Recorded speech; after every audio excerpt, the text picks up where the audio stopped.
the Brat Pack era. Film, music, and the sound of a generation.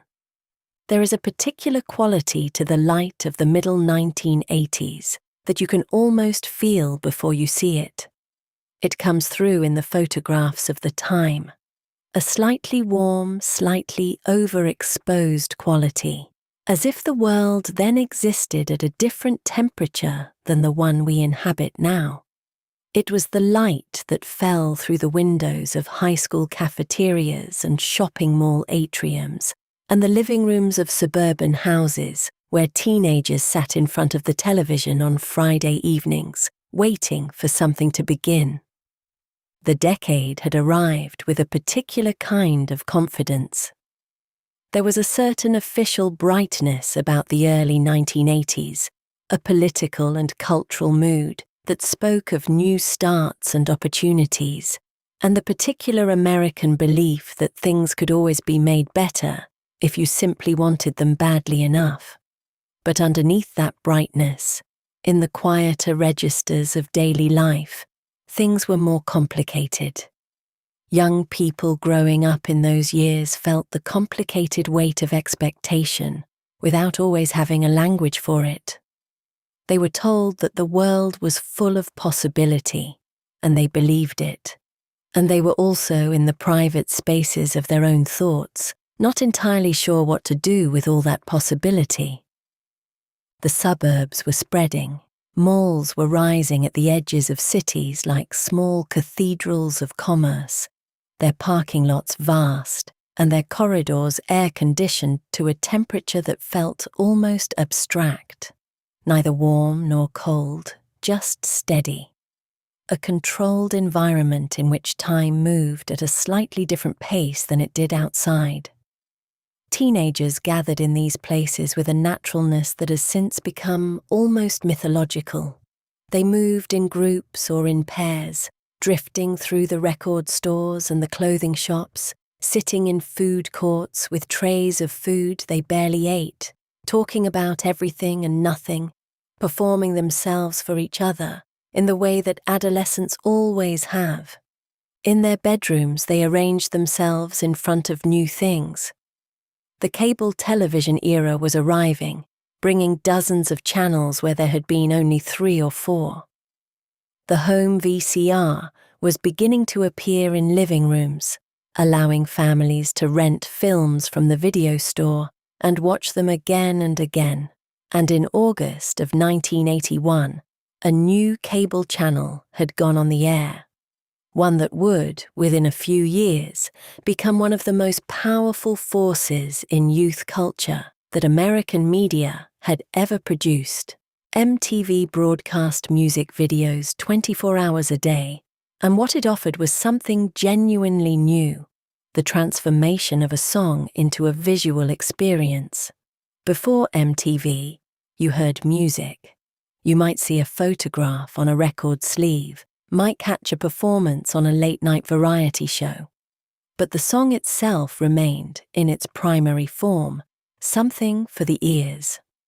MTV changed that relationship permanently. Now a song came with images attached, with a story, a mood, a set of faces and places that belonged to it as completely as the melody or the lyrics. The experience of listening to popular music was never quite the same again. By the middle years of the decade, a generation of teenagers had grown up with MTV as a constant companion. They knew the videos before they knew the albums. They recognized artists by their faces and their visual styles before they could always name the song that was playing. Music and image had become inseparable, and this fusion, this new way of experiencing sound, would carry directly into the cinema. The films that defined the Brat Pack era were not incidentally musical. They were musical in their bones, shaped by the same sensibilities that were reshaping the airwaves, and the relationship between those films and their soundtracks was one of the most productive creative partnerships of the decade.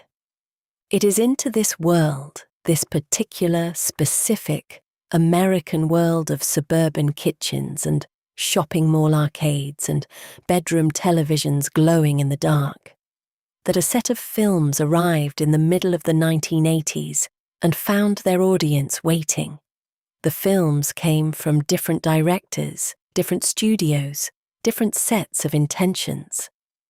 But they shared something that their audiences felt immediately: a willingness to take seriously the experience of being young, not to mock it, not to sentimentalize it, not to use it as backdrop for adult stories, to look at it directly with patience and curiosity, and to find in it something worth the full attention of the camera. Those films, and the faces that appeared in them again and again, would become attached in the public memory to a single phrase, a phrase coined in a magazine office, applied with a mixture of admiration and condescension, and eventually transformed by time into something that felt less like a label and more like a window into a particular moment in American life, a particular configuration of sound and image and longing, a particular way of being young that belonged entirely to its own decade, and yet has never quite stopped speaking to the decades that followed.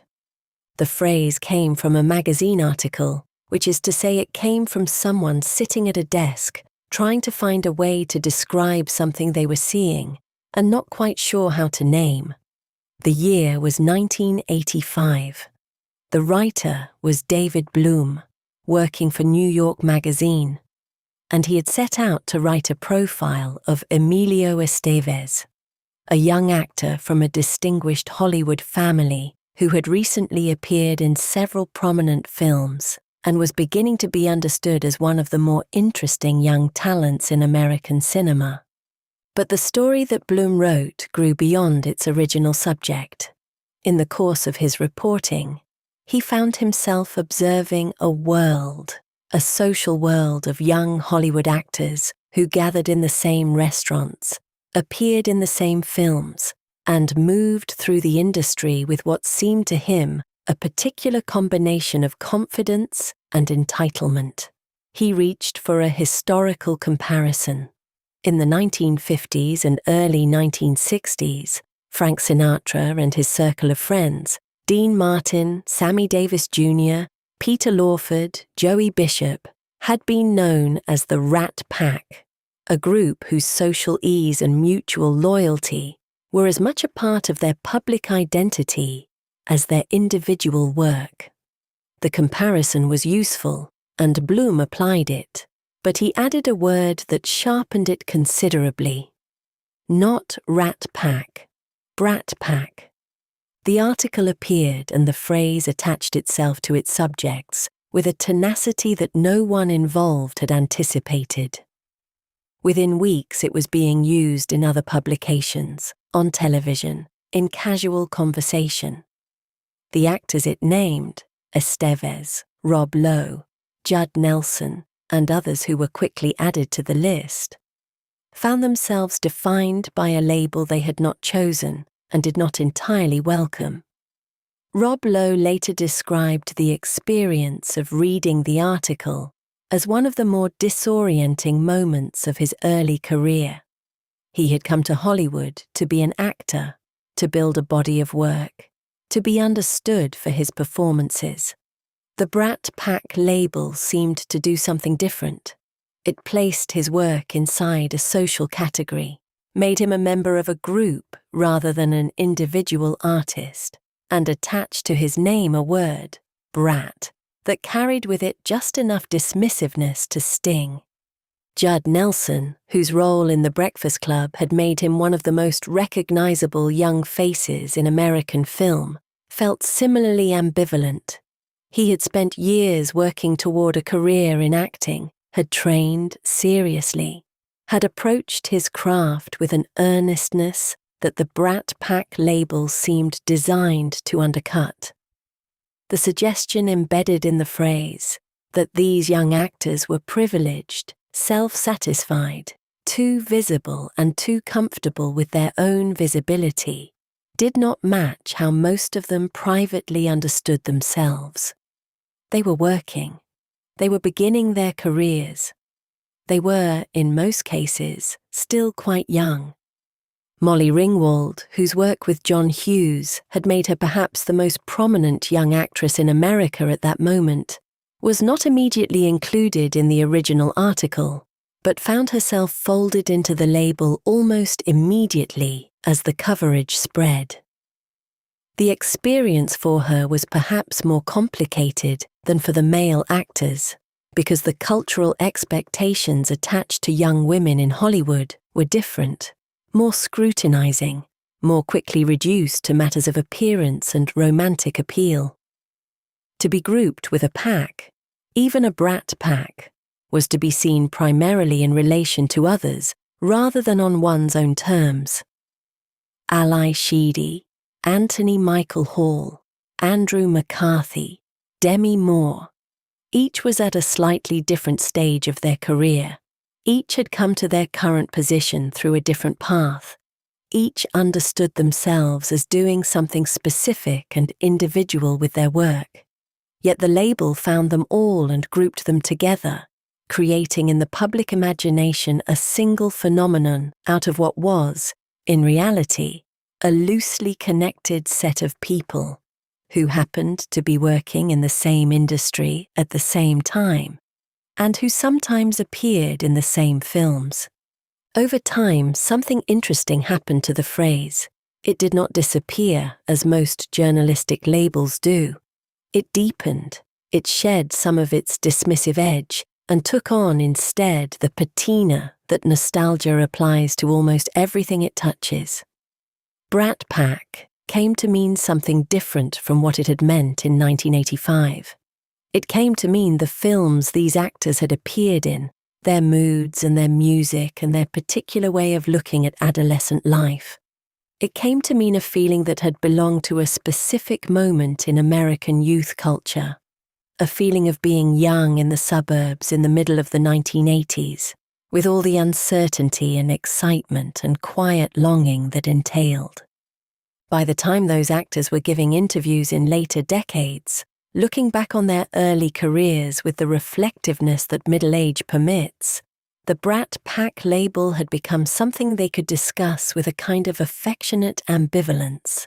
They could say, in the same breath, that it had felt reductive and that the work it referenced had genuinely mattered.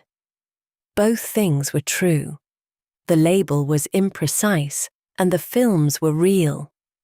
Before there was a Brat Pack, before there were the films that would give the label its meaning, there was a writer from the Midwest sitting at a typewriter with the specific conviction that the inner lives of teenagers were worth taking seriously. John Hughes had not arrived at this conviction through the usual channels.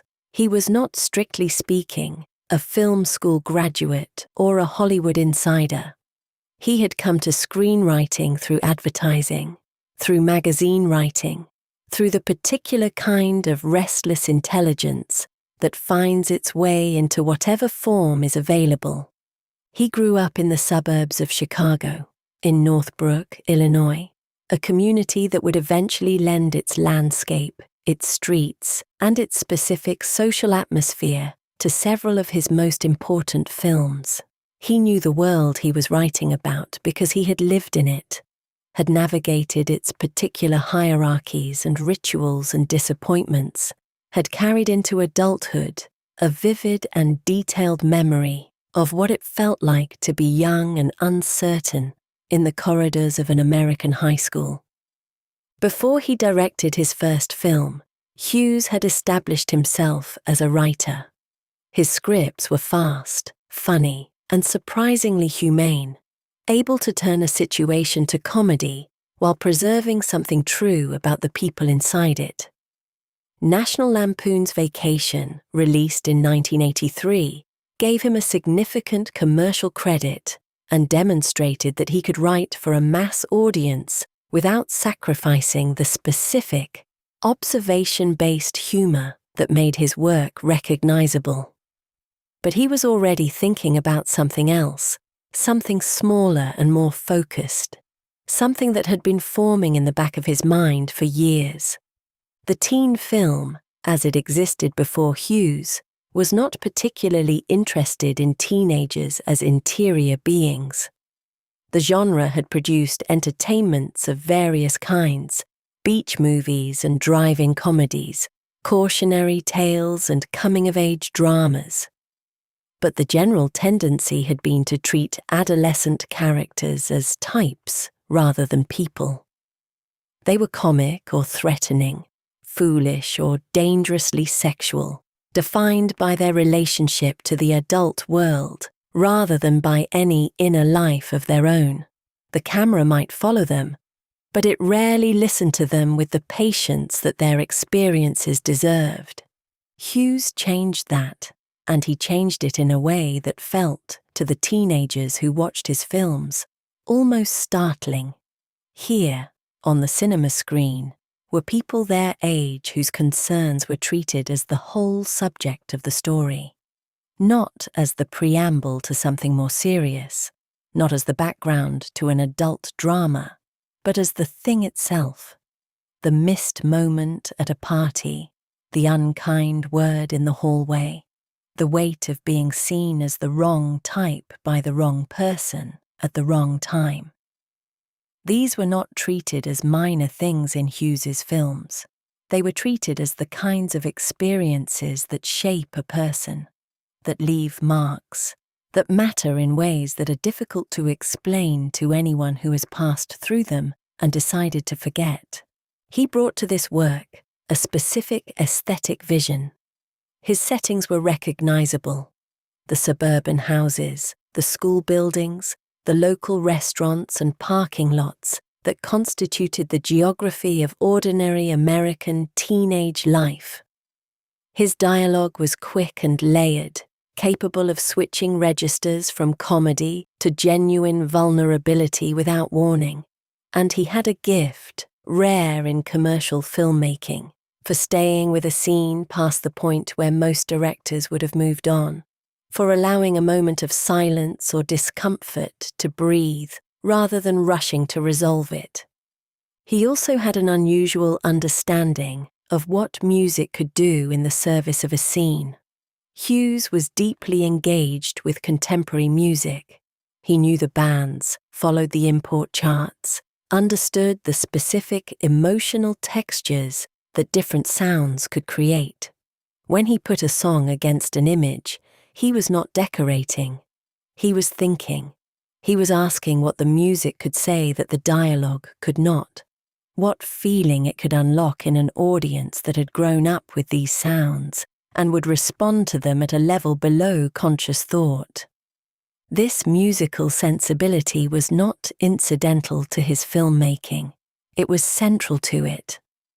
The soundtracks of John Hughes films are not collections of popular songs chosen for their chart positions. They are carefully considered emotional arguments made in sound that run parallel to the visual argument of the film itself.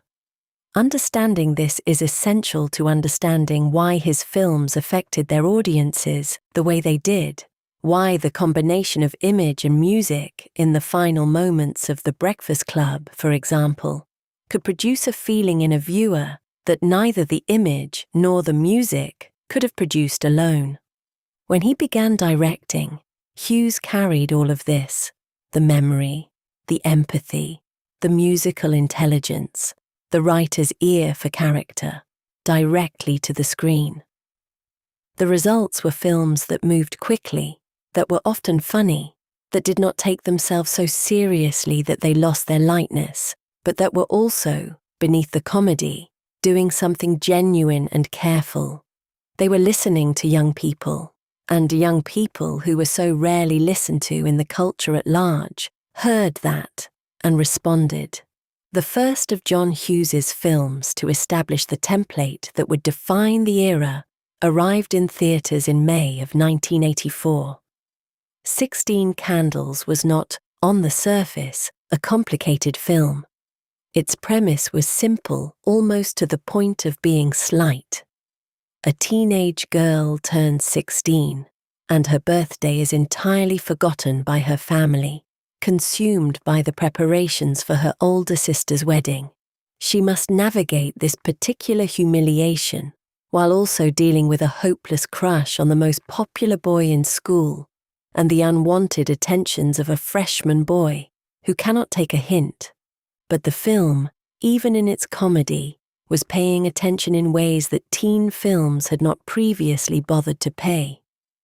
Hughes watched his protagonist, played by a 16-year-old actress named Molly Ringwald, who had been cast in part because her face was capable of the particular kind of expressive subtlety the role required, with a curiosity and a respect that translated itself directly to the audience.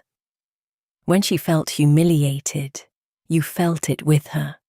When she had a moment of unexpected grace, the film let that moment breathe. Molly Ringwald brought to Samantha Baker something that could not have been scripted, a quality of intelligence and self-awareness that made the character feel three-dimensional from her first appearance.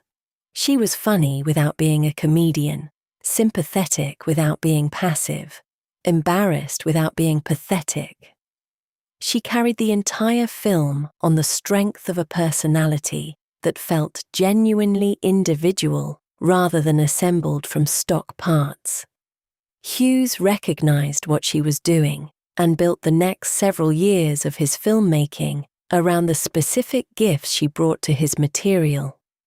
The film established several things that would recur throughout the Hughes canon.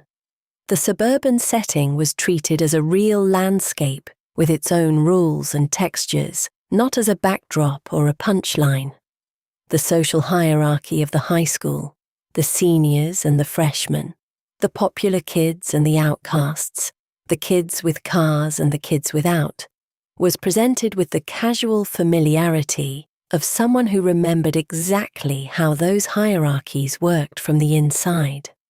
And the music, scattered through the film in fragments, heard on car radios and at parties, was contemporary and specific, drawn from the same cultural world that its teenage characters inhabited. The film was also, and this is easy to overlook in retrospect, genuinely funny. Hughes understood comedy as a form of honesty, as a way of saying true things about human embarrassment and desire and confusion without the weight of melodrama. The comedy in 16 Candles did not come at the expense of its characters. It came from the specific absurdity of their situations, from the gap between what people want and what they get, between how they imagine themselves and how others see them. It was the comedy of recognition, the kind that makes you laugh because you have been exactly there, in exactly that uncomfortable moment, and you thought you were the only one. When 16 Candles was released, its reception confirmed something that Hughes had believed and the studios had been uncertain about. There was an enormous audience for a film that took the daily emotional reality of teenage life seriously. Young people went to see it and saw themselves. Adults went and remembered. The film did not perform explosively at the box office, but it performed steadily, finding its audience through word of mouth and the particular devotion that films earn when they make viewers feel understood. For Molly Ringwald, the film launched a career and an identity that would define the next several years of her life. She became, almost overnight, the most recognizable young actress in America. A face that appeared on magazine covers and on the television entertainment programs that were becoming an increasingly important part of the celebrity landscape. But she was also, in ways that she was sometimes able to articulate and sometimes not, something more specific than a celebrity. She was a particular kind of face for a particular kind of feeling. She was the girl who felt overlooked when she deserved to be seen, The girl who wanted something just beyond her reach. The girl whose intelligence and sensitivity the world had not quite figured out how to accommodate. Millions of teenagers looked at her and recognized something they had never before seen, reflected back at them from a cinema screen. The film that would come to define the Brat Pack era more completely than any other began with a question. What would happen if you took 5 teenagers, each one a representative of a different corner of the high school social world, and put them in a room together for an entire day with nothing to do but talk? What would they say to each other? What would they discover? What would survive the encounter between the roles they played in public and the people they actually were in private? The Breakfast Club opened in February of 1985, and it answered those questions with a patience and an honesty that were unusual in commercial cinema. Hughes directed from his own screenplay, and the film bore the marks of someone who had thought deeply, not just about what teenagers do, but about why they do it. About the social pressures and family dynamics and private fears that lie beneath the visible surface of adolescent life. The 5 characters were, in one sense, pure types: the brain, Andrew Clark the athlete, John Bender the criminal, Claire Standish the princess, and Alison Reynolds the basket case. Each one inhabited a role that the high school social system had assigned them and that they had, to varying degrees, accepted.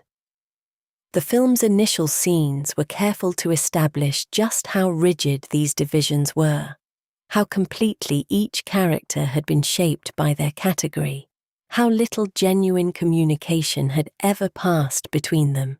Emilio Estevez played Andy Clark, the wrestler whose athletic identity had been constructed as much for his father's benefit as his own, who had bought into the role of popular athlete so completely that he had lost track of who he was underneath it.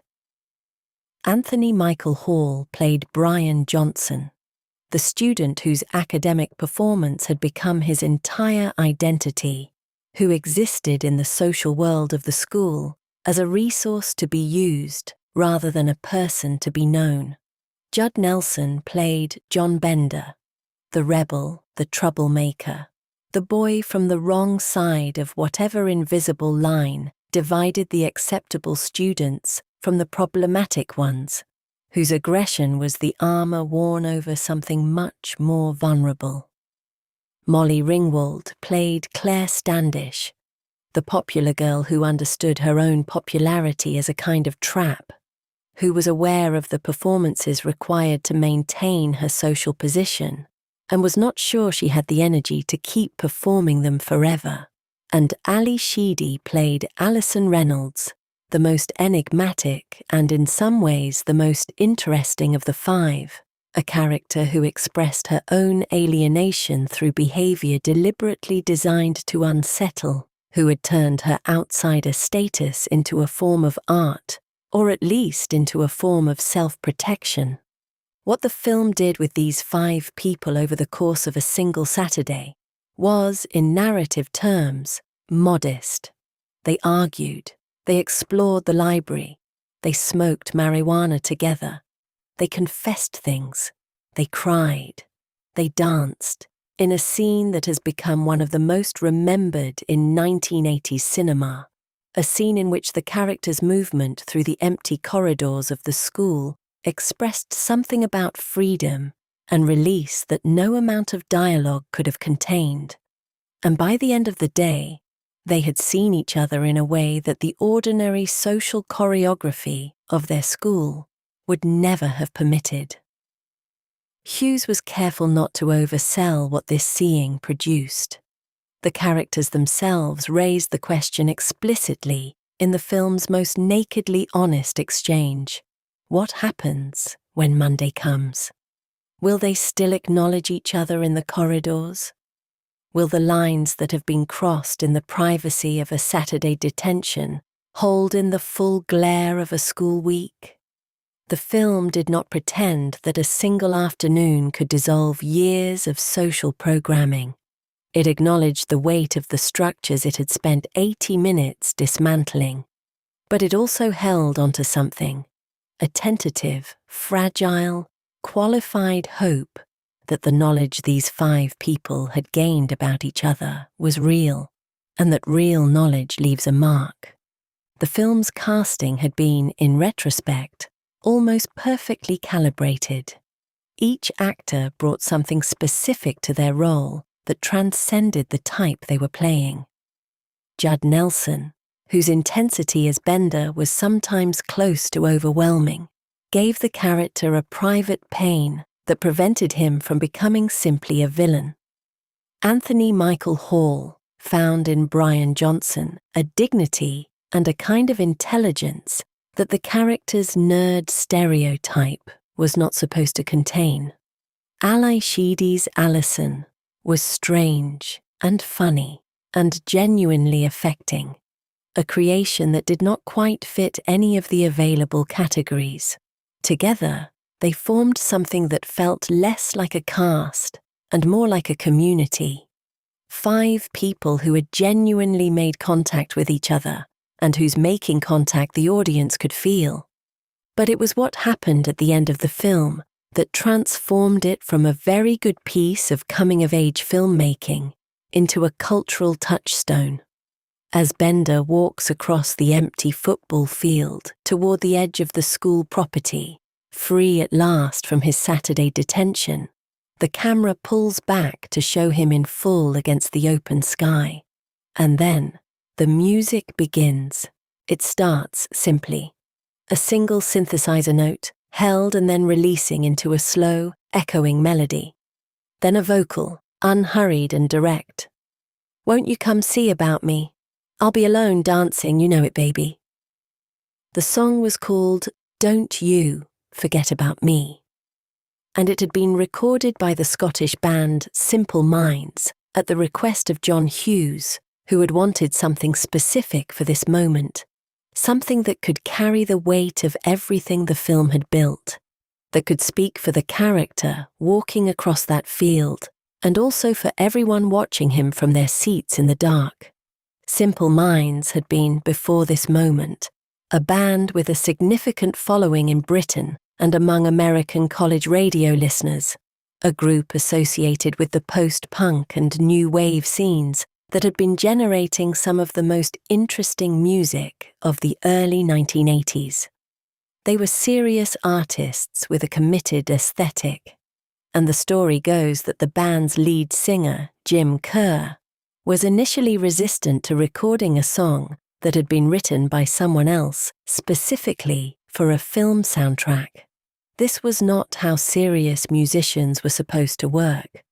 But the song was recorded, and it was placed where Hughes had intended it.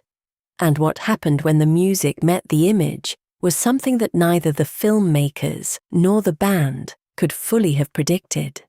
The combination of Bender's figure crossing the field, his fist raised in the air in a gesture of defiance that was also somehow a gesture of celebration, with the rising emotional temperature of that particular song in that particular arrangement, produced a feeling in audiences that has proven extraordinarily durable.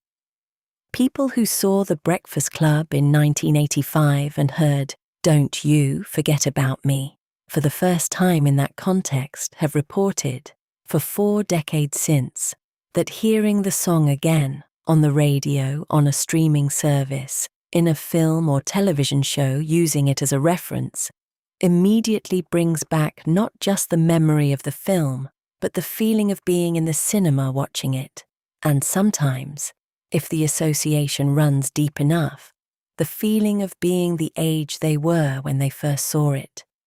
This is not a small thing. The ability of a piece of music to carry an emotional state across decades, to function as a kind of time capsule that can be opened by a few seconds of melody, is one of the most powerful things that popular music can do. And its power in this case was amplified by the specific context in which it had first been heard. the context of a film that had made its audience feel understood, that had spoken to something private and real about their experience, that had offered them the gift of recognition. The song became inseparable from that feeling, and the feeling has never entirely faded. A year after The Breakfast Club, John Hughes's next major statement arrived on screen. Pretty in Pink was not directed by Hughes. That role fell to Howard Deutsch, whose visual sensibility complemented the material without overwhelming it. But Hughes had written the screenplay, and his voice was audible throughout. The film extended the concerns of its predecessors into territory that was simultaneously more specific and more broadly felt. The territory of class, of the particular social weight that money and its absence carry in the lives of people who have not yet learned to pretend it doesn't matter. Andy Walsh, played by Molly Ringwald in a performance that deepened everything she had already shown in 16 Candles, comes from the wrong side of the economic line that divides her high school. Her father is unemployed, their house is small and slightly worn. Her clothes are assembled from second-hand shops and her own creativity rather than from the stores where her wealthier classmates shop. She is not ashamed of where she comes from. Exactly. The film does not ask her to be ashamed, but she is acutely aware of it. She knows the difference between how things look from her side of the line and how they look from the other side, and she knows that other people are performing the same calculation and arriving at conclusions about her. When she falls in love with Blaine McDonough, a wealthy boy played by Andrew McCarthy with a quality of genuine sweetness that the character's privilege might easily have erased, the film becomes a study in the social physics of attraction and resistance. The attraction is real. Both characters feel it, and both understand that what they feel is complicated by everything external to the feeling itself, the expectations of their respective friend groups, the judgment of Blaine's wealthy friends, who cannot understand why he would be interested in someone like Andy, and the concern of Ducky, Andy's best friend, whose devotion to her is total, and whose hurt at being overlooked runs through the film like a quiet, persistent ache. John Cryer's Ducky Dale was perhaps the film's most unexpectedly complex creation. He was introduced as a comic figure. His clothes, his manner, his elaborate performance of cool, all slightly off-key, in a way that was endearing rather than embarrassing. But beneath the comedy, he carried something that the film asked its audience to take seriously. His love for Andy was real and complete and entirely unrequited, and his inability to express it in any way that she could receive meant that it expressed itself instead in loyalty, in protectiveness, in the particular kind of pain that belongs to someone who loves generously and is not loved back in the same way. The film took its title from a song, a fact that was itself a statement of intent. The Psychedelic Furs had recorded Pretty in Pink in 1981, a strange and slightly abrasive piece of new wave music whose lyrics described a girl of ambiguous social position with a mixture of fascination and unease. For the film, the band re-recorded the track in a new arrangement, brighter, more polished, more overtly melodic, retaining the original's emotional core while making it available to a mainstream audience that might not have known the earlier version. The song's presence in the title announced that this was a film that understood its own musical context, that belonged to the same cultural moment as the music on its soundtrack, rather than simply borrowing that music as decoration. The soundtrack to Pretty in Pink was one of the most carefully assembled of the era, and it moved several artists from the margins of the American music world toward its center. New Order, the Manchester band who had emerged from the ashes of Joy Division and were in the process of creating one of the most interesting bodies of work in 1980s popular music, contributed a track that helped introduce them to an enormous new audience. The Smiths, whose combination of guitar jangle and literary melancholy had made them essential listening on the British music scene, appeared on the soundtrack as well. Echo and the Bunnymen, INXS, OMD. It was OMD, Orchestral Maneuvers in the Dark, who provided the film's most emotionally loaded musical moment. The climactic scene set at the high school prom was constructed around If You Leave, a track that the band had written specifically for the film under time pressure after it became clear that the original ending would need to be changed and a new song was required. The result was a piece of music that captured, in its production and its lyrical content, something particular to the moment in a young person's life when they are being asked to choose between what seems safe and what seems real, between what others expect and what they themselves want. The prom, as a cultural institution, held enormous symbolic weight in the world that these films depicted. It was the formal occasion on which the social hierarchies of high school were most visibly enacted. Who came with whom, who was excluded, what the clothes and the cars and the escort arrangements signaled about where you stood in the world as your classmates understood it. For a character like Andy Walsh, arriving at the prom in a dress she had made herself, a dress that was deliberate and distinctive and entirely her own, a declaration of her refusal to compete on terms she could not afford. The moment carried all of that social weight and her own individual answer to it. The original ending of the film had Andy choosing Ducky rather than Blaine, a choice that test audiences had resisted with unusual force, to the point where the production went back and shot an alternate conclusion. The version that was released saw Andy and Blaine reconciling at the prom, with Ducky gracefully releasing her to that happiness and finding his own unexpected romantic moment in the film's final minutes. Hughes, who had written the original ending, felt for years that the test audience's preference had overridden a more honest conclusion, that the ending the film was released with was too comfortable, too resolved, too willing to give the audience what they wanted, rather than what the story required. The debate has continued in film circles ever since, a small but genuine argument about what the film was actually saying about class and romance and the choices young women make under social pressure. What both endings shared was the music.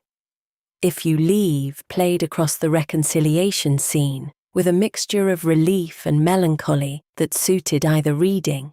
Whether you read the ending as triumphant or as a compromise, the music held both possibilities simultaneously.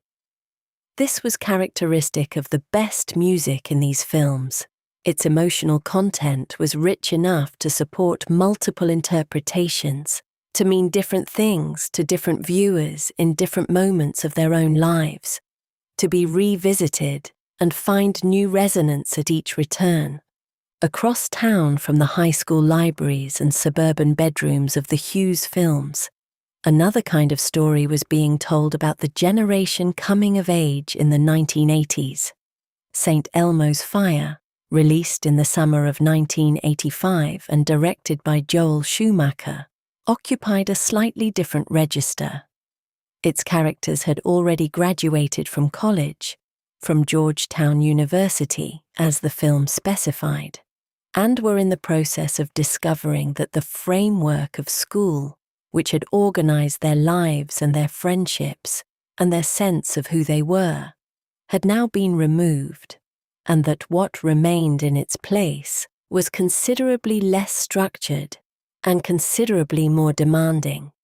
The film brought together several actors who would become central to the Brat Pack identification.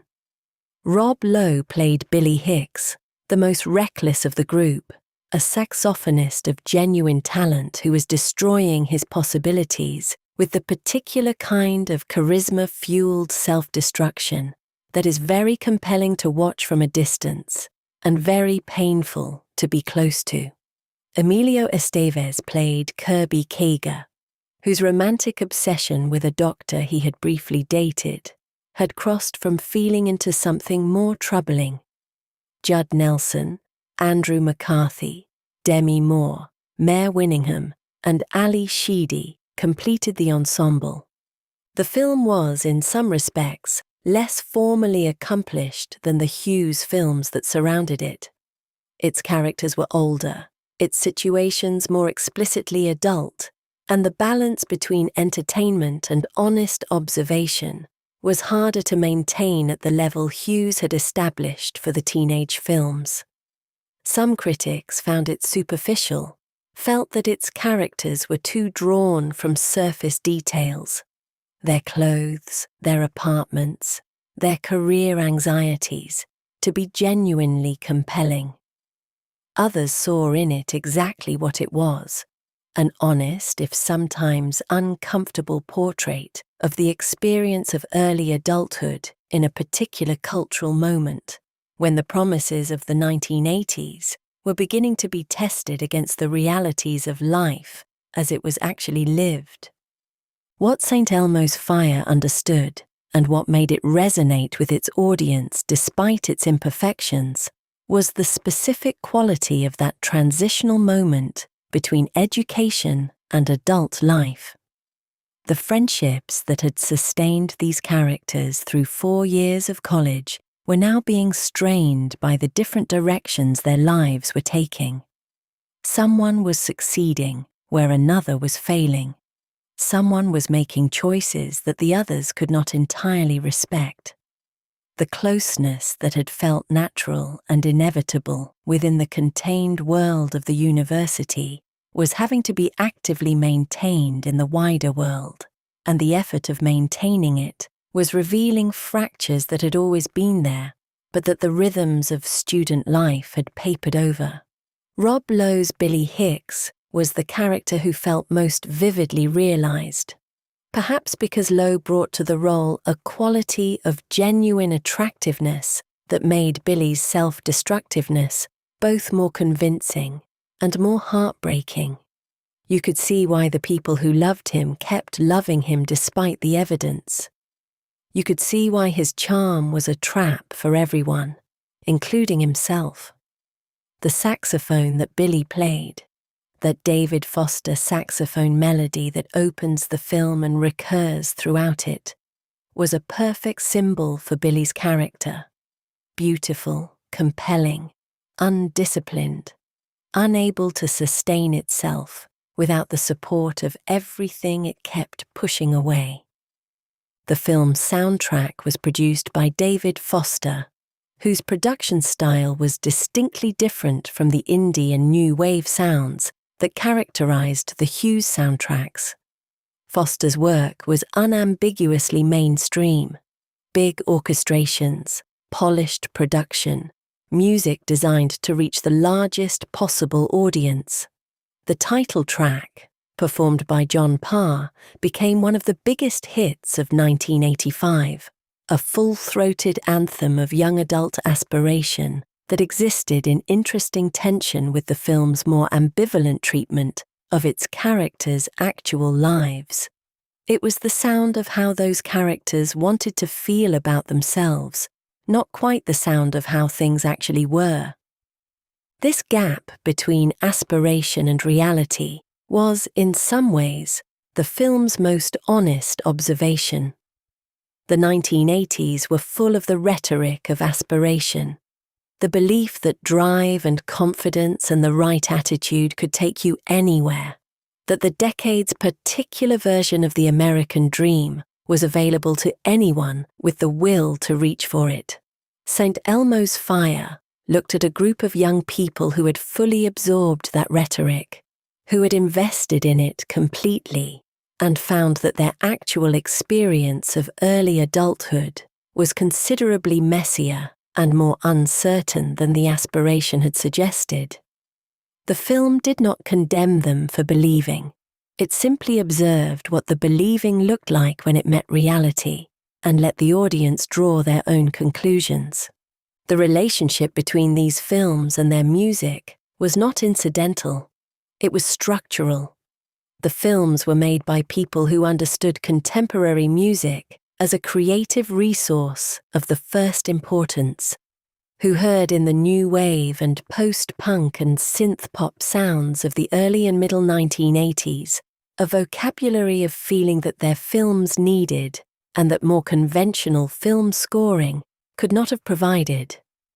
John Hughes, in particular, approached his soundtracks with the attention of a curator. He was a passionate, wide-ranging listener who knew the import sections of record shops, followed the British music press, and had an intuitive understanding of how a particular piece of music could interact with a particular visual moment to produce something that neither the image nor the sound could achieve alone. When he placed a song in one of his films, he was not filling silence. He was making an argument. The argument was always emotional.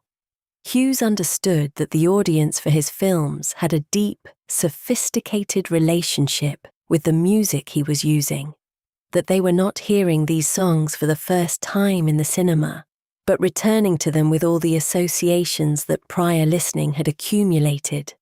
A song that had played on a radio during a private moment, a song that had been on the cassette tape that someone had made for you, a song that had been the background to your first serious conversation with someone you were falling in love with. When that song appeared in a film at the right moment, it brought all of those associations with it, layered them on top of the fictional scene, and created a depth of feeling that was partly the film's doing and partly the audience's own. This was the specific genius of the approach, and it was not accidentally achieved. It required the filmmaker to know the music well enough to understand what it meant to the people who would be watching, to understand not just the song's formal qualities, but its emotional life in the culture, the way it had been heard and used and carried around by the people it had reached. Hughes had that knowledge. It showed. The mutual benefit that these films and their music provided each other was real and lasting.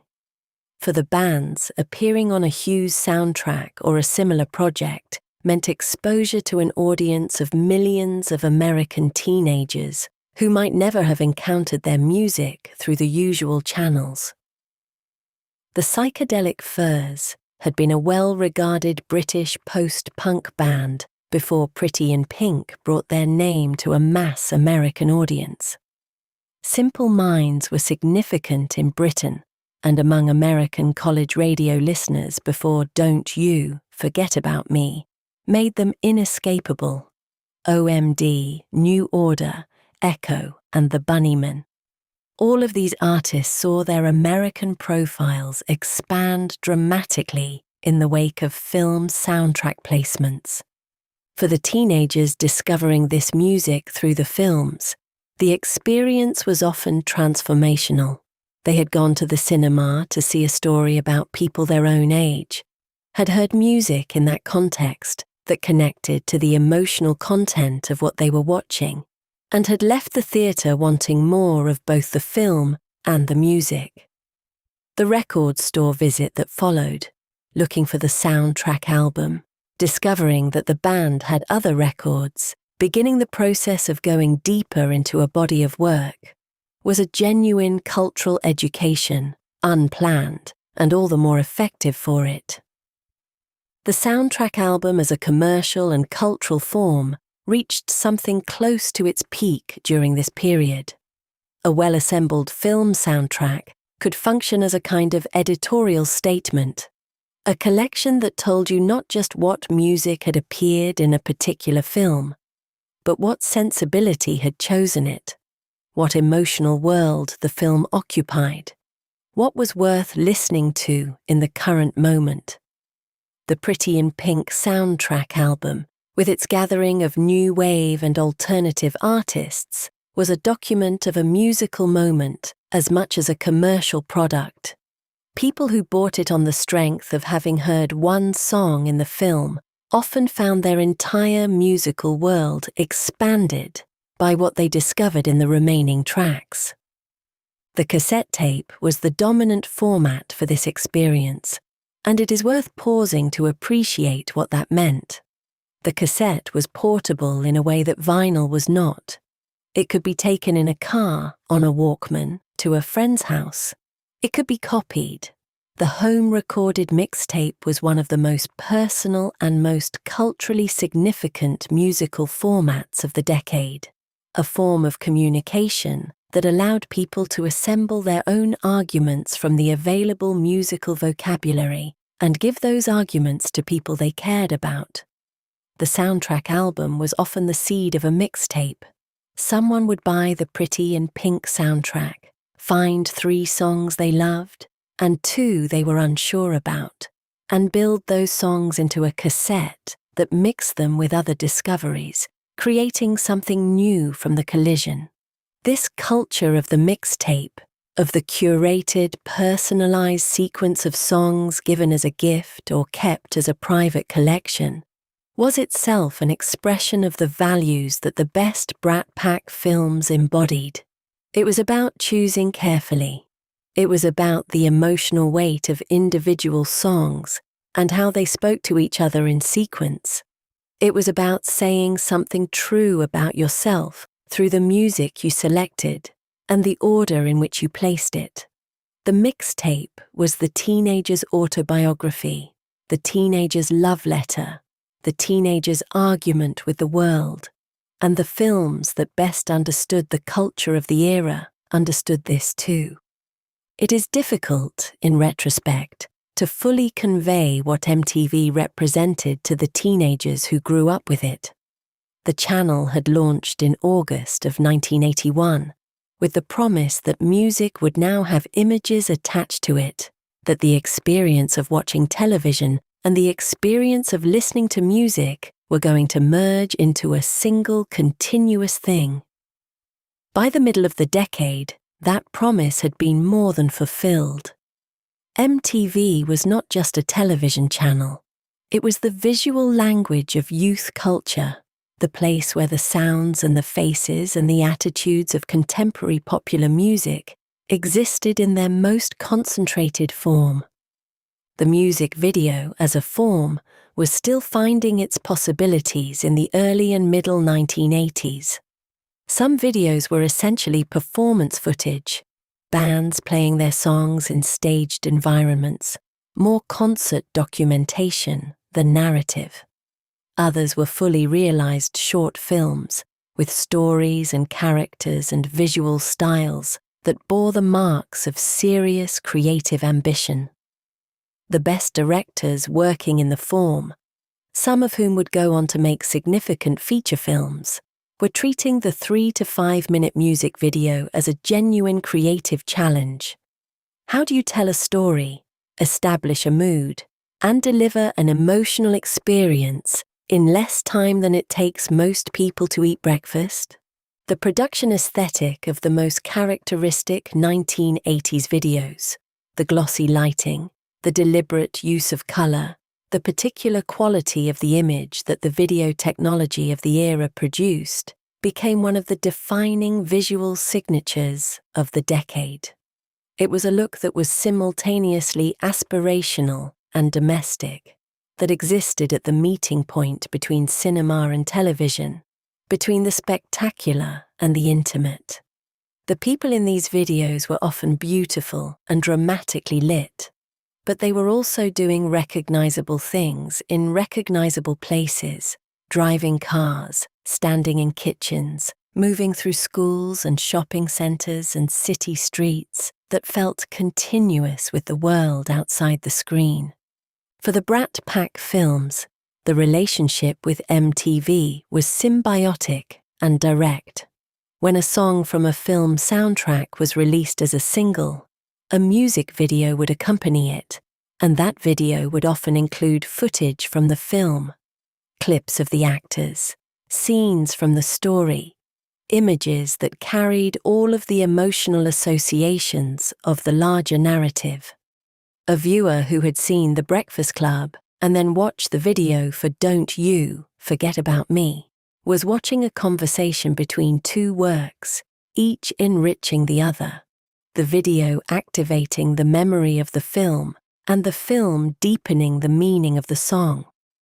This loop between cinema, music video, and radio meant that the emotional impact of these films was not limited to the 2 hours of the cinema experience. It was repeated and renewed every time the song came on the television or the radio.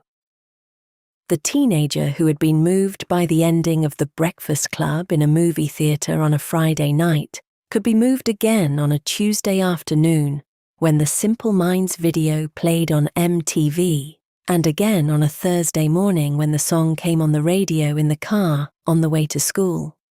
The film was not a single event. It was a continuous presence, threaded through daily life by the music that had been attached to it. MTV was also, for many teenagers, the primary venue for discovering the broader musical world that the film soundtracks were drawing from. If Don't You Forget About Me sent a viewer looking for more Simple Minds, or if You Leave led them to the rest of the OMD catalogue, MTV was where those further discoveries were likely to happen. The channel's rotation included not just the chart hits, but, in its late-night programming and its specialized shows, the deeper cuts and the more marginal artists that constituted the full breadth of the alternative and new wave scene. For a teenager in a suburb where the local record store might not stock import albums, MTV was the window into a musical world that would otherwise have been essentially inaccessible. The visual language of MTV seeped into everything. The editing rhythms, the use of music to control the emotional temperature of a scene, the idea that images and sounds could be fused into a single experience. All of this was being absorbed by teenagers who were watching 4 or 5 hours of music television a day, and it showed up in how they experienced film as well. The Brat Pack movies, with their careful musical choices and their rhythmic editing, felt continuous with the MTV aesthetic in a way that older films did not. They spoke the same visual language. They had been made by people who were watching the same channel, absorbing the same aesthetic, understanding that the relationship between image and sound was the central creative problem of popular storytelling in the middle of the 1980s. There was also something else that MTV provided, something less easily described: the experience of communal watching. The channel played 24 hours a day, which meant that at any given hour of the day or night, millions of teenagers across the country were potentially watching the same thing. You might be in your bedroom in Ohio, and your cousin might be in their bedroom in Texas, and you might both have the television on, and the same video might be playing at the same moment, and without any communication between you, you would both be having the same experience. This synchrony, the sense of belonging to a generation that was consuming the same culture at the same time, was one of the most powerful social facts of the MTV era, and it gave the films and the music that existed within that ecosystem a collective significance that no amount of individual viewership could fully account for. Beneath the music and the fashion and the specifically 1980s surfaces of these films, something more durable was happening. The Brat Pack films were making arguments, sustained, carefully constructed arguments, about the nature of social identity in America, about the relationship between who we are and who we are allowed to be, about the gap between the self that presents itself to the world and the self that exists in the private hours of a life. The social hierarchies of the high school, as depicted in these films, were not presented as natural or inevitable. They were presented as constructions, as systems that had been built by people, that served the interests of some people more than others, and that could, under the right circumstances, be seen through and even, temporarily, dismantled.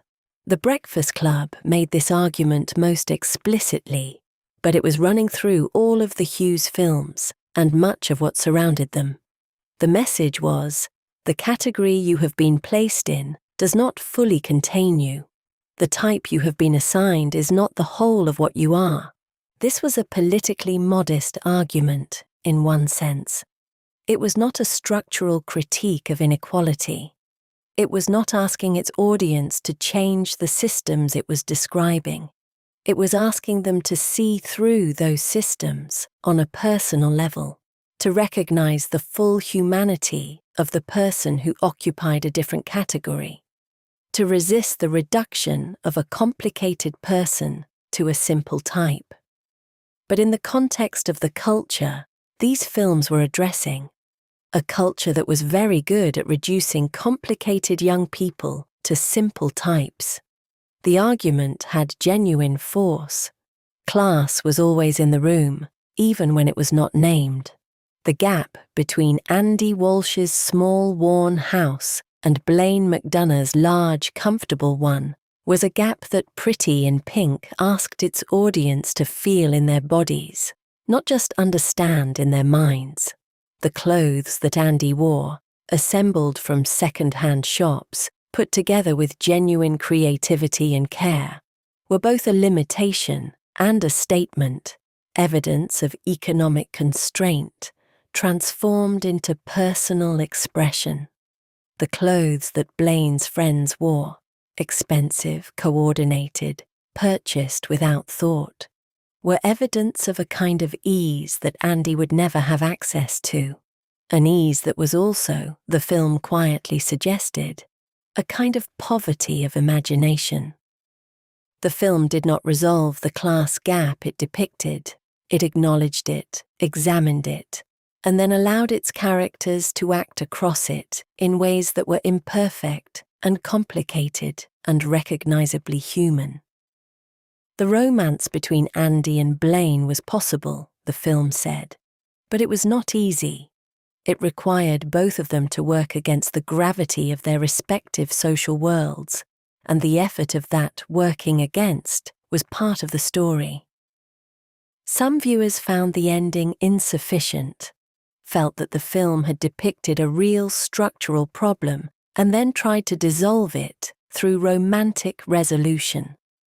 Others found in that ending something true about how the young actually navigate class differences, imperfectly, hopefully, with an awareness of the limits of personal feeling as a solution to social reality.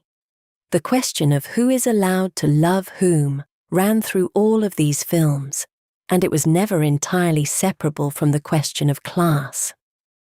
In a world where social position was maintained partly through the policing of romantic choices, where dating someone from the wrong social tier could cost you status, where your friends and your family had expectations about who was an appropriate partner, the act of choosing to love across those lines was a small act of rebellion.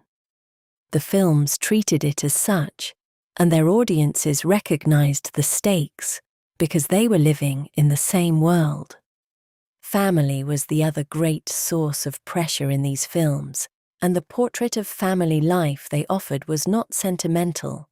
Parents in the Hughes films were often loving in intent and limited in execution, too busy or too distracted to see what their children actually needed, too confident that they understood their children's experience because they had once been young themselves. The generation gap in these films was not primarily political. It was perceptual. Adults and teenagers were seeing the same events from such different angles that communication between them was structurally difficult, and the rare moments of genuine understanding across that gap were treated as the exceptional things they were. In The Breakfast Club, the most devastating revelation was not any single character's secret, but the collective recognition that all 5 students, across their vastly different social positions, were struggling with versions of the same thing: parental pressure and expectation that had shaped them in ways they had not chosen, that had made them into versions of themselves that were real but not complete. The athlete's father had turned him into a performance. The brain's parents had turned him into an instrument of their own ambition. Even the princess, whose privilege seemed to insulate her from serious difficulty, carried the weight of what was expected of her, of the social role she had inherited, and was only beginning to question.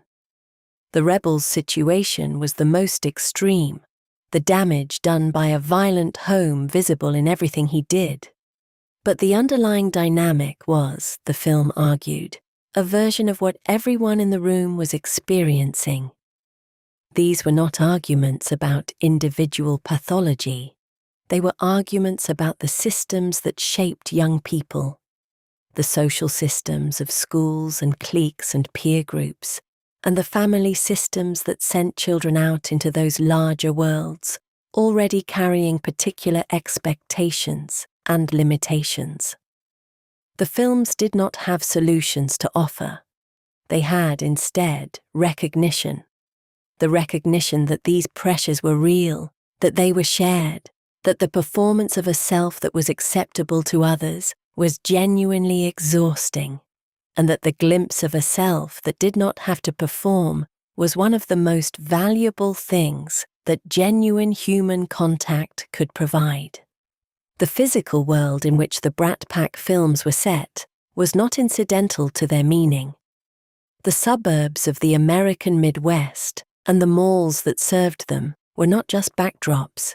They were environments that shaped the experience of being young in the 1980s in specific and significant ways, and the films that Hughes and his contemporaries made were, among other things, precise documents of that environment.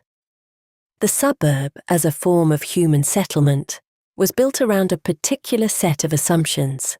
It assumed the primacy of the family unit and the private home.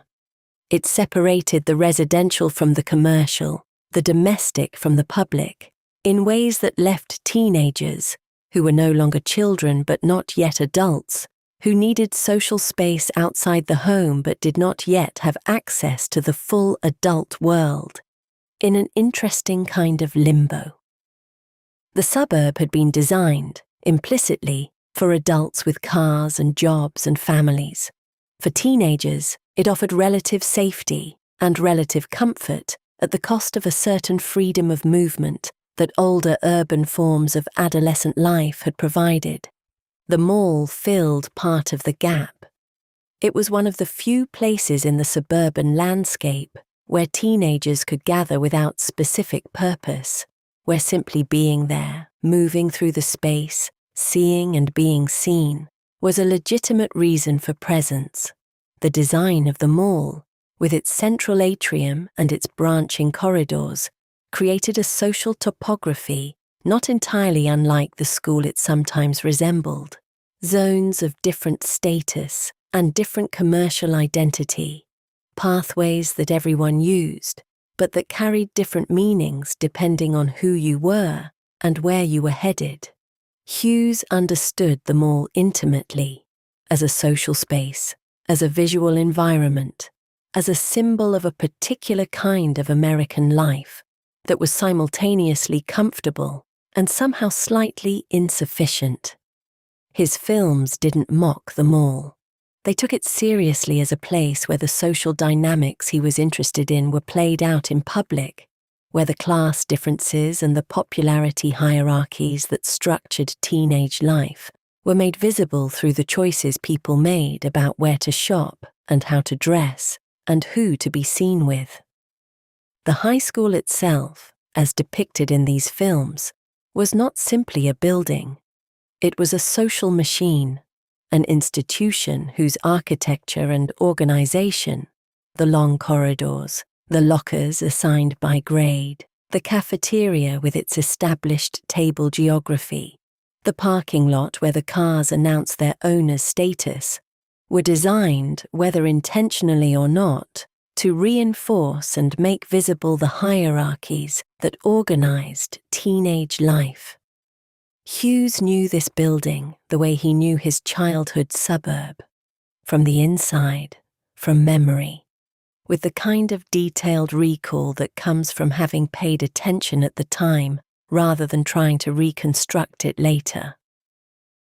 The bedroom, in these films and in the teenage lives they depicted, was the one genuinely private space, the territory in which the performance of a social self could be temporarily suspended and something more honest could emerge. The posters on the walls, the records and cassettes piled on shelves, the particular arrangement of objects that constituted a teenager's declaration of who they were in the private register. These things mattered, and the films that paid attention to them were rewarded with the gratitude of audiences who recognized the specificity. The car, for teenagers old enough to drive, was another form of private space, a portable room that moved through the suburban landscape that offered the freedom of movement the suburb otherwise restricted. Conversations in parked cars, late at night, with the radio playing low, were some of the most private and honest conversations that the suburban teenage world produced. The films knew this. The parked car scene, with its intimacy and its sense of a temporary suspension of the social world outside, was a recurrent image in the Brat Pack films and in the visual vocabulary of the era more broadly. Fashion, in this world, was not trivial. It was one of the primary means by which teenagers communicated who they were, or who they were trying to be, or who they were refusing to be. The films were meticulous in their understanding of this. What a character wore was a statement about their class position, their social ambitions, their relationship to the mainstream culture, their willingness or refusal to conform. Molly Ringwald's assembled, vintage-influenced, deliberately individual style was as much a part of her character's identity as anything she said or did. The oversized jacket of the rebel, the letter jacket of the athlete, the carefully coordinated outfits of the popular girls. Each was a uniform, each communicated a set of social meanings, and the films read those meanings as carefully as the characters within them did. The economic atmosphere of the mid-1980s formed a background that these films absorbed without always naming it directly. The Reagan years had produced a particular cultural climate around money and aspiration, an official rhetoric of opportunity and self-reliance that coexisted uneasily with the lived reality of a shifting economy in which manufacturing jobs were disappearing and the nature of work was changing in ways that made the old certainties about career paths and economic security increasingly unreliable. Young people growing up in this atmosphere felt the instability even when they could not articulate it, felt it in their parents' anxiety about job security, in the unspoken questions about what would happen when they themselves graduated and had to find their place in a world that was less stable than the comforting rhetoric suggested. The Brat Pack films did not address these concerns directly.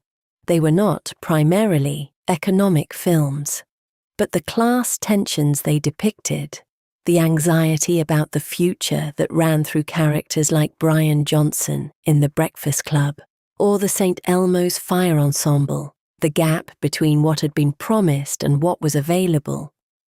All of these things were continuous with the broader economic anxieties of the era. The films were honest about the difficulty of the world these young people were entering without being polemical about it. They held the difficulty as a feeling rather than an argument, which is often the most effective way to hold it. The films did not end when the decade ended. They kept working. They moved from theaters to video rental stores, where they became a staple of Friday evening viewing for the next decade's worth of teenagers.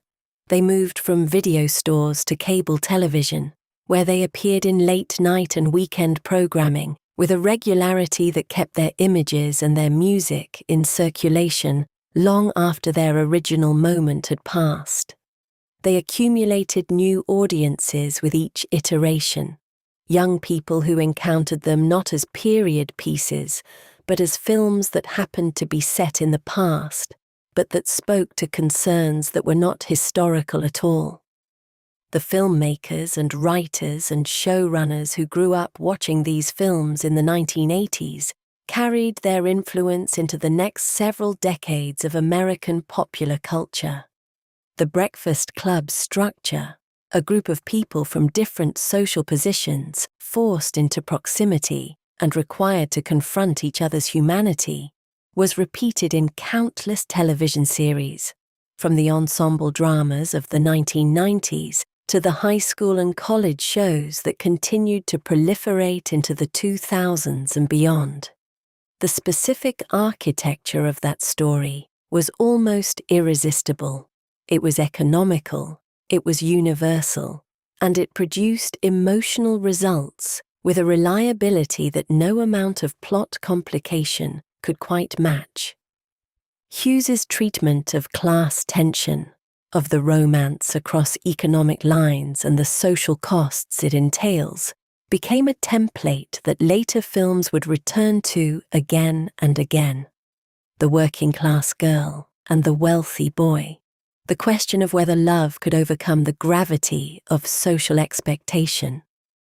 This story appeared, in various forms, in teen and young adult cinema for the next 30 years, sometimes explicitly referencing its Brat Pack origins, and sometimes simply inhabiting the same structural space without acknowledgement.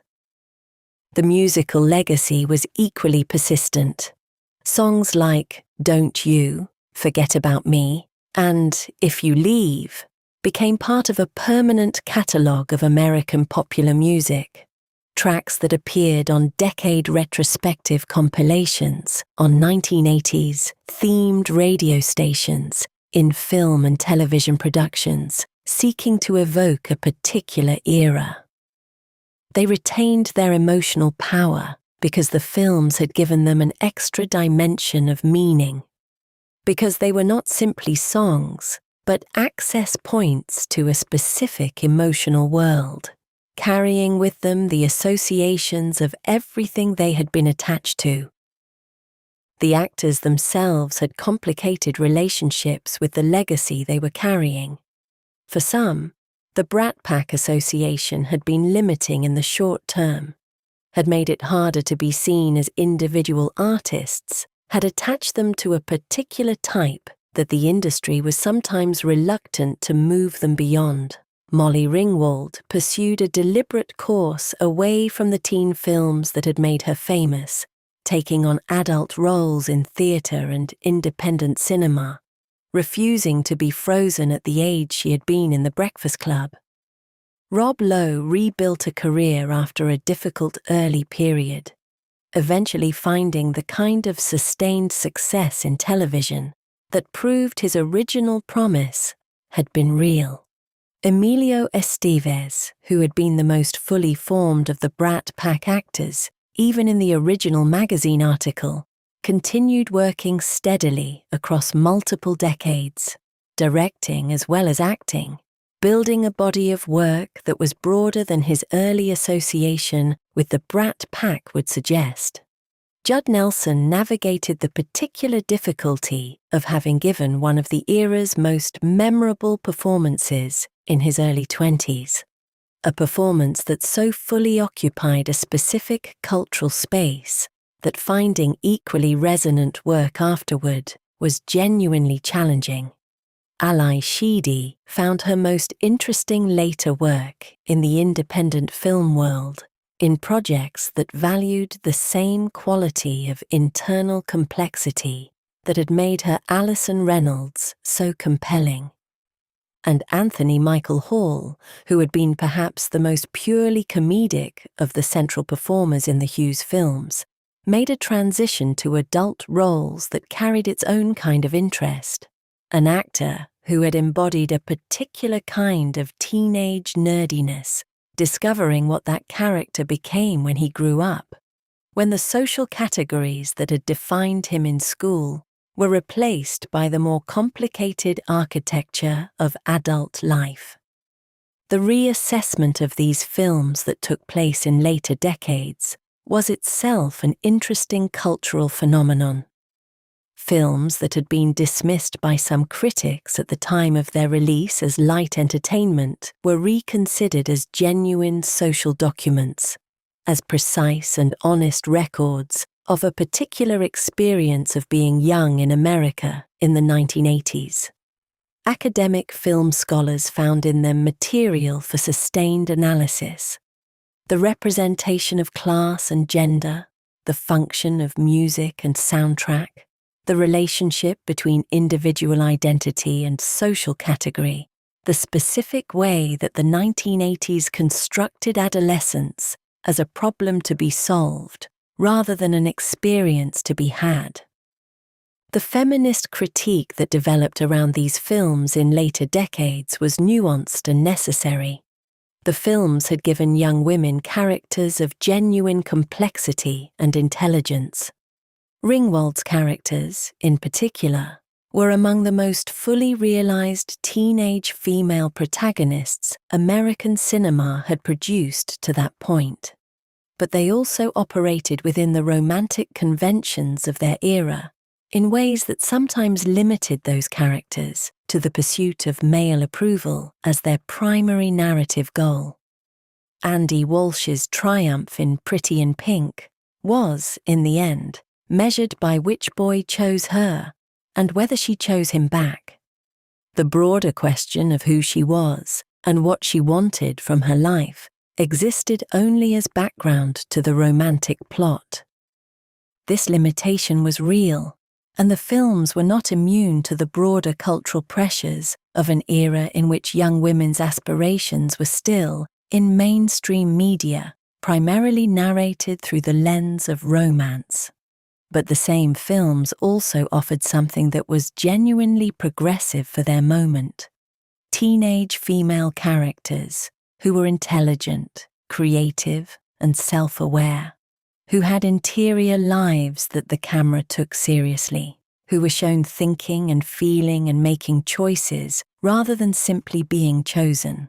It was imperfect representation, but it was representation of a kind that had not previously been available at this level of commercial cinema, and its absence would have mattered.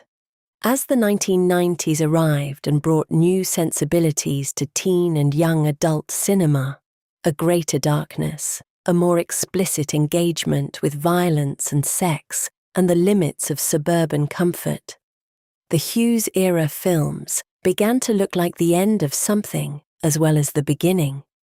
The specific kind of optimism they had carried, the belief that understanding and connection between people were possible even across the social lines that divided them, was not something that the grittier cinema of the early 1990s was particularly interested in. The Brat Pack era had happened at a particular cultural moment, and that moment passed. What it left behind was not just a set of films, but a template for how those films could be made and why they could matter. There is a moment in the final scene of The Breakfast Club that has been described and analysed and referenced more times than perhaps any other moment in 1980s cinema. Bender walks across the empty football field.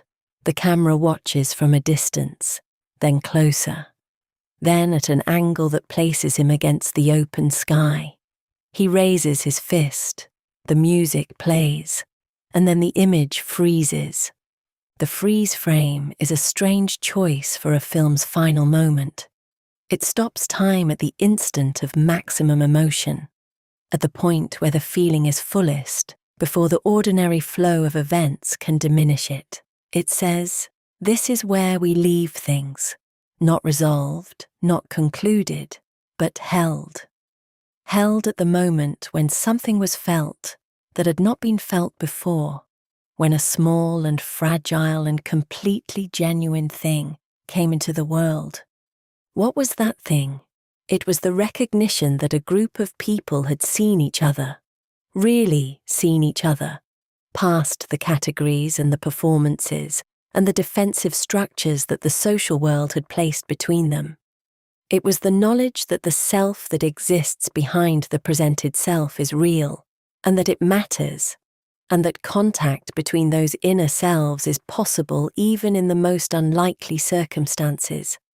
It was the hope, tentative, unguaranteed, aware of its own fragility, that Monday would not entirely undo what Saturday had made possible. These are small things, in one sense. They are not the stuff of epic cinema or grand historical drama. They are the stuff of a single afternoon in a school library, of 5 young people who had nothing in common, and everything in common sitting in the same room long enough to find out which was more true. And yet the freeze frame suggests that this small thing is worth stopping for, worth holding, worth not letting go just because time is asking to move on. The films of the Brat Pack era were, in their best moments, all about this, about the value of the small thing, the interior thing, the thing that happens between people when they stop performing and start being present. They were made at a moment when American youth culture had access to more stimulation and more distraction than any previous generation. The television, the cable channel, the shopping mall, the cassette tape, the music video. And what they offered within all of that stimulation was a space of quiet attention. A space where the feelings that were too complicated to speak about directly could be expressed through music, through a glance across a cafeteria, through the particular quality of silence that falls in a room when someone has finally said something true. The music of those films is still playing somewhere. On a streaming service, on a compilation album, in the soundtrack of a television show that is trying to tell its audience something about the 1980s by giving them the sound of the 1980s. And when it plays, when the opening synthesizer phrase of "Don't you forget about me" appears, or when the first notes of "If you leave" begin, something happens in the people who carry those songs in their memory. The decades fold, the distance collapses. They are briefly back in the dark of a movie theater, or in a bedroom with the television on, or in a car driving home from the mall on a Friday evening in 1985, with everything still to come and the music playing exactly the right thing at exactly the right moment. This is what the best films do, and what the best music does, and what the combination of the two can do when it is made by people who understand what they are making. They give us back a version of our own experience that is more vivid and more true than memory alone can manage. They remind us what it felt like to be young and uncertain and full of wanting. They remind us that everyone around us, even the people in the most apparently different categories, was feeling the same thing. That the world was enormous and we were small in it, and the music was playing and the lights were coming on one by one across the basin below the hills.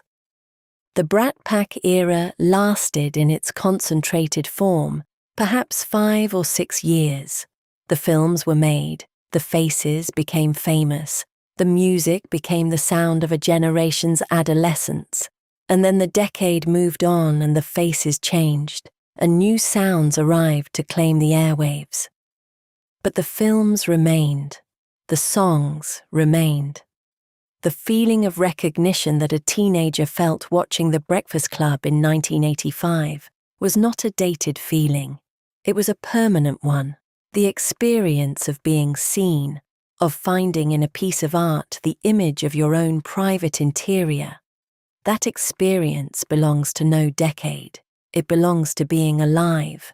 And so the films continue to find their audiences. A teenager discovers The Breakfast Club on a streaming service 40 years after its release and feels the same thing that a teenager in a cinema in 1985 felt.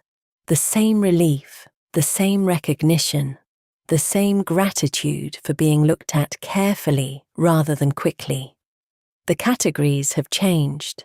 The clothes are different, the hair is different, the music has a different shape. But the 5 people in the library are still there, still arguing and confessing and dancing in empty corridors, still discovering that behind every type is a person, and that the person is more interesting than the type, and that finding this out is one of the best things a human being can do with an unexpected afternoon. The fist is still raised, the music is still playing, the screen is still frozen at that moment of maximum feeling, holding it open, refusing to let time close it down. And somewhere in a suburb, in a bedroom with a poster on the wall and a cassette tape on the shelf and a television in the corner, a young person is hearing it for the first time. And everything is just beginning.